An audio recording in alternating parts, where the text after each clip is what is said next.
a child pressed her hand to the glass and asked why the sky had turned orange. Her mother had no answer. That morning, the sky over New York turned the color of fire, and it had not even started here.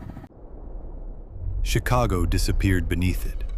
Millions woke breathing smoke that had drifted more than 1,000 miles.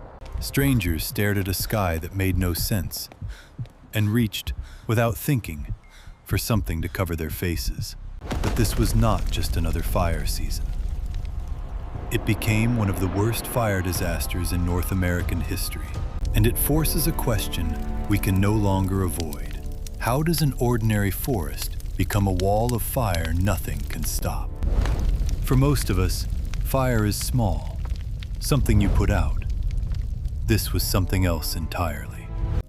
To understand how it ends in ash, you first have to see what was lost and who loved it.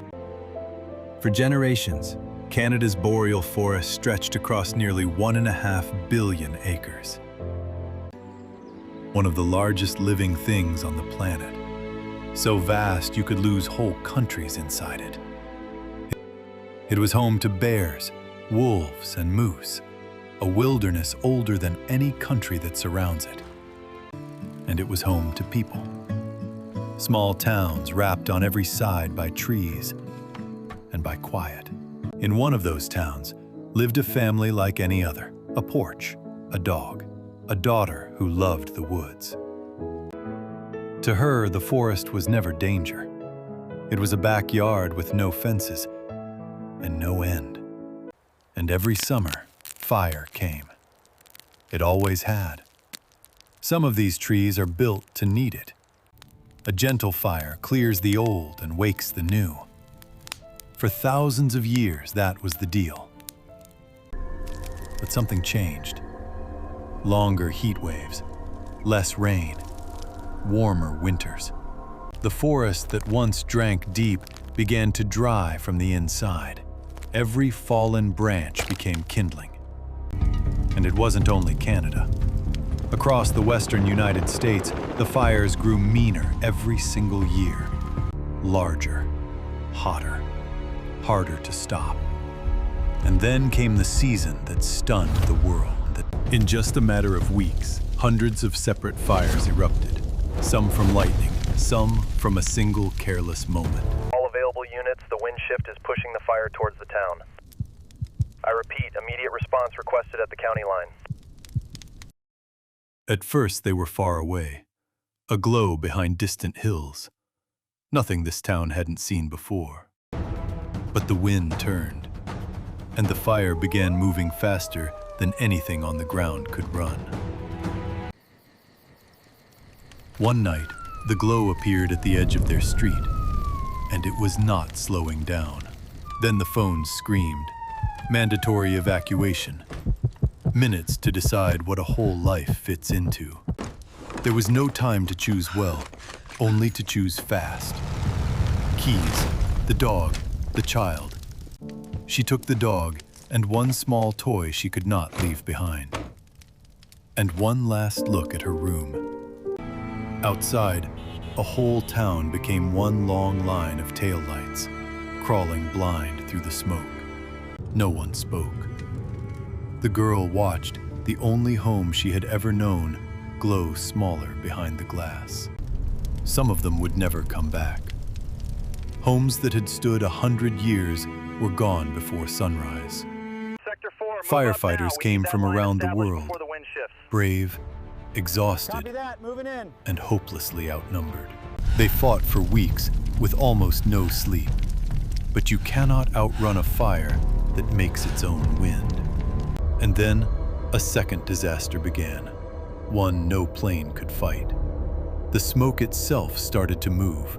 New York, Philadelphia, Washington, Chicago, cities 1,000 miles from any flame, now had the most dangerous air on Earth.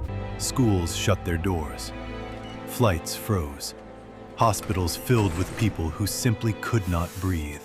The smoke did not care who you were, the very young, the very old. It reached them all. When the smoke cleared, investigators asked the oldest question of all. How did it start?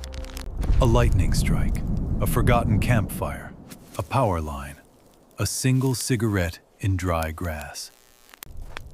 And in rare, darker cases, someone lit it on purpose and simply walked away. But the real discovery was not the spark. It was the conditions that let any spark win. Years of drought, record heat, dead dry fuel. The forest had been primed to explode. These fires grew so vast, they made their own weather, their own winds, Fall back and in now. the worst Go, moments, move faster. their Keep own moving. tornadoes of fire, something few humans had ever seen. Then scientists saw the pattern beneath it all. The season that burns is no longer a season. It starts earlier, it ends later, and it swallows more ground with every passing year. The cause was never one thing: a hotter climate, drier forests, more homes at the tree line, and us. And the smoke taught a lesson no map could. Fire does not read borders. Eventually the rain came, and slowly the fires that had ruled the summer began to die. But recovery is not the same as relief. For one family, the road home led to a pile of ash. They sat in the car a long time before anyone could bring themselves to open a door. The girl found the one thing the fire had missed and held it like it was everything. Her mother did what people here have always done. She decided they would build it all again. Across 2 countries, people are fighting back, with satellites, with science, and with hard-won lessons. The black line They is have even secure. We begun are burning the continuing forest ignition gently, towards the east. on purpose, so it can no longer burn itself to the ground. But every expert says the same hard thing. The question is no longer if a season like this returns. It's when. And no one can promise the next one will stop at the tree line. That little girl will grow up under a sky that can still turn orange. How ready she'll be is up to us. Because the most terrifying stories aren't the ones we invent. They're the ones already burning, and this was only the first.